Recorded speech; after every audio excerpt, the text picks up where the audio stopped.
دیست کنم. دیس کن تو، من باید دیس کنی؟ تو داشت اصلا اینجوری که نه خودتو میکنی من اصلا استاد نوشتن دیسم. یه تبحر خوب بریم. چقدر وقت میخوای؟ 10 دقیقه. 10 دقیقه وقت داری. تو یه دیس برای من بنویس، شما برام من یه دیس برای تو می‌نویسم. میگه آره مگه خل بات بیاد تو بازی شبی بچه خرخونای جلوی کلاسی واسه مجری بودن هنو خیلی قناسی بت میخوره بخونی فقط ریاضی دکورتون آبگوشت تو اون بغل پیازی دیگه نشو واسه من نمک پیاسی برنامت پامپ من تا وقتی اینجام دست خودم نیست دارم کاریزما قیاسی تو رو راد نمیدن هیچ جا جام چیه باید بری بفرمایی شام بود ولی کافی نبود. برو. میگه شبیه پاندا میمونی اگه نزنی تو عینک یه جور دیست کردم پخش نشه این قسمت. فکر کردید که دارید منو دیس میکنید؟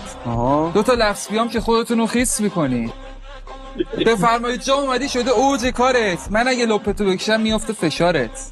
میری باشگاه همه جلو بازو میزنی؟ یادت باشه پسر باید جلوم زانو بزنی.